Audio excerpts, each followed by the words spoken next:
First XAMPP control panel open பண்ணிக்கோங்க. இப்போ Apache சர்வரை ஸ்டார்ட் பண்ணி விடுங்க. அப்புறம் MySQL சர்வரை ஸ்டார்ட் பண்ணி விடுங்க. இப்போ ப்ரௌசரை ஓப்பன் பண்ணிக்கோங்க. அதோட அட்ரஸ் பார்ல லோக்கல் ஹோஸ்ட் அப்படின்னு டைப் பண்ணிட்டு என்டர் கீ ப்ரெஸ் பண்ணுங்க. உங்களுக்கு XAMPP சர்வரோட ஹோம் பேஜ் ஓப்பன் ஆகும். இதில் PHP MyAdmin மெனுவை கிளிக் பண்ணுங்க. கிளிக் பண்ணிட்டு டேட்டா பேசஸ் மெனுவை கிளிக் பண்ணிக்கோங்க.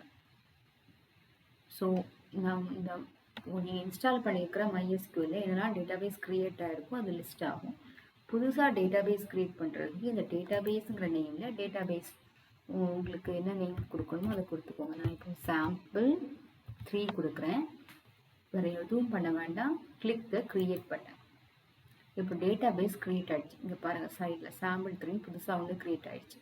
இப்போ அந்த டேட்டாபேஸ்க்குள்ளே நம்ம டேபிள் க்ரியேட் பண்ணணும். ஸோ அதனால் அதை நீங்கள் செலக்ட் ஆகிருக்கான்னு பாருங்கள். பார்த்து தான் செலக்ட் ஆகிருக்கு. அதில் நோ டேபிள்ஸ் ஃபவுண்ட் இன் டேட்டாபேஸ்ன்னு காமிக்குது.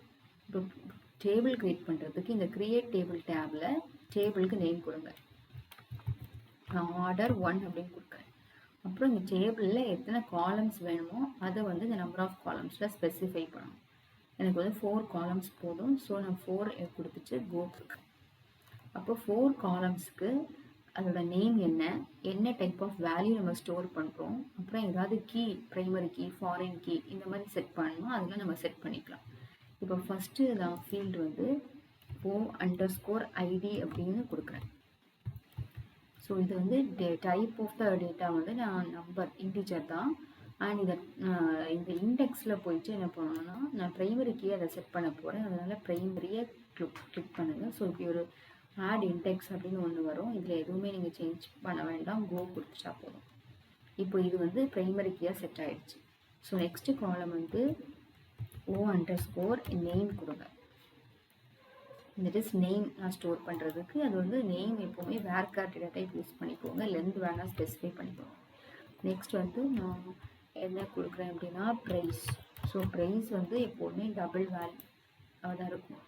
So double data type choose பண்ணுறேன். லாஸ்ட் வந்து நான் குவான்டிட்டி, ஸோ அது இன்டிஜர் தான். இதை கொடுத்துட்டு இப்படி ஒவ்வொரு ஃபீல்டுக்கும் நேமும் டேட்டா டைப்பு அப்புறம் வந்து இண்டெக்ஸ் வேல்யூ எல்லாம் செட் பண்ணிவிட்டு சேவ் கொடுத்துருங்க. இப்போ டேபிள் க்ரியேட் ஆகிடுச்சு. பட் அந்த டேபிளில் எந்த வேல்யூஸுமே இல்லை.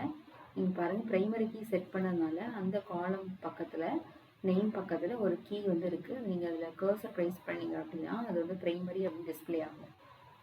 ஓகே, ஸோ அதில் டேட்டா டைப் போடி எல்லாம் உங்களுக்கு டிஸ்பிளே ஆகுது. இப்போ இதில் வேல்யூஸ் இன்சர்ட் பண்ணுறதுக்கு என்ன பண்ணணும், இந்த இன்சர்ட் பட்டனை கிளிக் பண்ணுங்கள். அப்போ வந்து உங்களுக்கு டிஃபால்ட்டாக 2 ரெக்கார்ட்ஸ் நீங்கள் அந்த டேபிளில் வந்து ஆட் பண்ணுறதுக்கு ஒரு காலம் நேம்க்கு பக்கத்துலேயும் உங்களுக்கு வேல்யூ அப்படிங்கிறதுக்கு கீழே அந்த டெக்ஸ்ட் பாக்ஸ் இருக்கு இல்லையா, அதில் வந்து நீங்கள் வேல்யூ வந்து என்டர் பண்ணணும். ஸோ நான் ஃபார் எக்ஸாம்பிள் 100 ஐடி கொடுக்குறேன். நேம் வந்து ஆயில் கொடுக்குறேன். 12.25 இந்த ப்ரைஸு, குவான்டிட்டி 50 கொடுக்குறேன். ஸோ ஒரு ரெக்கார்டுக்கு வேல்யூஸ் என்டர் பண்ணியாச்சு. இன்னும் க்ரியேட் பண்ணல, வேல்யூஸ் என்டர் பண்ணியாச்சு. நான் அடுத்த ரெக்கார்டுக்கும் வேல்யூஸ் என்டர் பண்ணேன் 101. ஸோ ப்ரைமரி கீயாக செட் பண்ணிங்கன்னா அதோட வேல்யூஸ் எல்லாமே யூனிக்காக கொடுக்கும், எரர் காமிக்கும். ஓகே, ஸோ கொடுக்குறேன் 75. இப்போ இந்த கோ ப்ரெஸ் பண்ணிங்கன்னா 2 ரெக்கார்ட்ஸ் வந்து க்ரியேட் ஆகிடுச்சின்னு அது காமிக்கும். 2 rows க்ரியேட்டட் இன்சர்ட்டட் அப்படின்னு காமிக்கும்.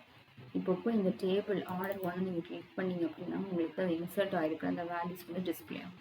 ஸோ இப்படி தான் XAMPP சர்வர் யூஸ் பண்ணி MySQL போய் டேட்டா பேஸும் டேபிளும் க்ரியேட் பண்ணுறது ப்ரொசீஜர்.